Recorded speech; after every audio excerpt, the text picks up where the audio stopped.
आज हम स्टार्ट करने वाले हैं trigonometry.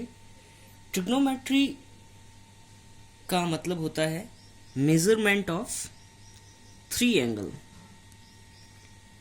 Measurement of three angle, measurement मतलब मापना तीन एंगल्स को।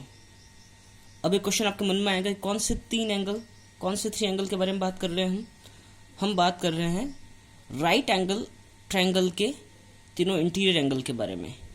राइट एंगल ट्रायंगल के तीनों इंटीरियर एंगल के बारे में। ट्रिग्नोमेट्री जो पूरी एक्सरसाइज है वो एक राइट एंगल ट्रायंगल के पर बेस्ड है। राइट एंगल ट्रायंगल क्या होता है?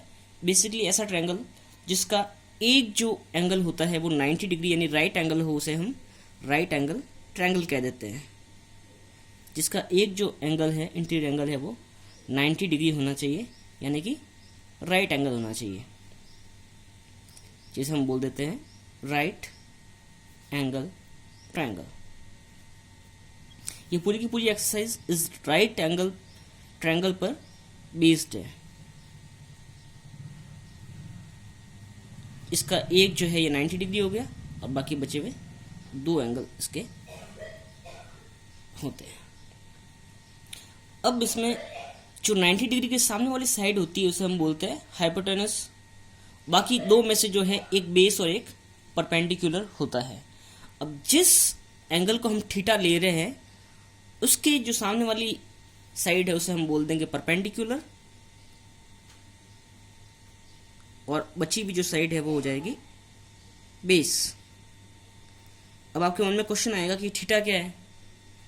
थीटा का मतलब कोई भी एक एंगल हो सकता है, like 30 degree, 45 degree, 60 degree, 70 degree, कोई भी एंगल हो सकता है जिसे हम थीटा से जो है बताते हैं। थीटा हो सकता है, फाई हो सकता है, कोई भी एंगल के रूप में इसका जो है यूज हम लेते हैं। तो बेसिकली ये एक राइट एंगल ट्रायंगल पर बेस्ड एक्सरसाइज है ट्रिग्नोमेट्री, जिसका एक जो एंगल है वो 90 डिग्री यानी राइट एंगल होना चाहिए। उसके सामने वाली साइड को हाइपोटेनस बोलते हैं, बाकी बची हुई दो साइड होती है बेस और परपेंडिकुलर। अब हाइपोटेनस को हिंदी में जो है कर्ण बोलते हैं, बेस को हिंदी में बोलते हैं आधार, और परपेंडिकुलर को लंब कहते हैं।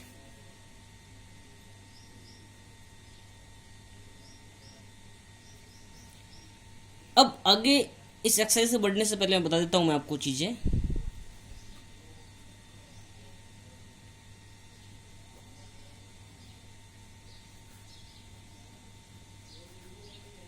पी बी पी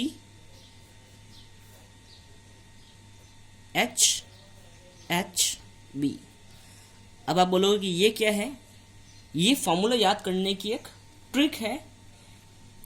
इसको मैं आपको समझा देता हूं। Sine theta, cos theta, tan theta, cot theta, sec theta और कॉसेक थीटा। जो इंग्लिश मीडियम के बच्चे हैं वो इसको ऐसे लिख सकते हैं, और हिंदी मीडियम के बच्चे जो है इसको इस तरीके से भी लिख सकते हैं।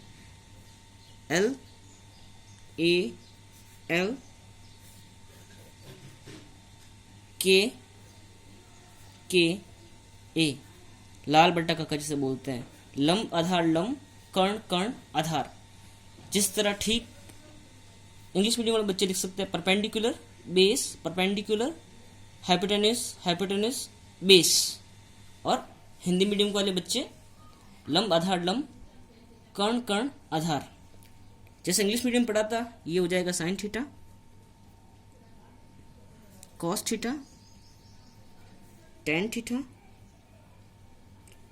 कॉट, सेक थीटा और कॉसेक थीटा। अब आपके मन में क्वेश्चन आएगा एक कि ये sine theta, cos theta, tan theta और कॉट, सेक, कॉसेक ये क्या चीज़ है? क्योंकि आज तक आपने ये चीज़ पढ़ी नहीं है, आपके ध्यान में ये फर्स्ट टाइम आ रहा है। तो ये आपको बता देता हूँ कि साइन थीटा जो है किसी राइट एंगल ट्रायंगल के परपेंडिकुलर और हाइपोटेनस के जो रेशियो है उसका नाम है साइन थीटा। ठीक उसी तरह से कॉस थीटा किसी राइट एंगल ट्रायंगल के बेस और हाइपोटेनस का रेशियो जो है उसे हम कॉस थीटा बोलते हैं। यानी कि लंब और कर्ण का जो अनुपात है उसे हम साइन थीटा बोलेंगे। अब ये कैसे होगा, मैं आपको क्वेश्चन की एग्जांपल लेके जो है इसके बारे में हम आगे बात करेंगे।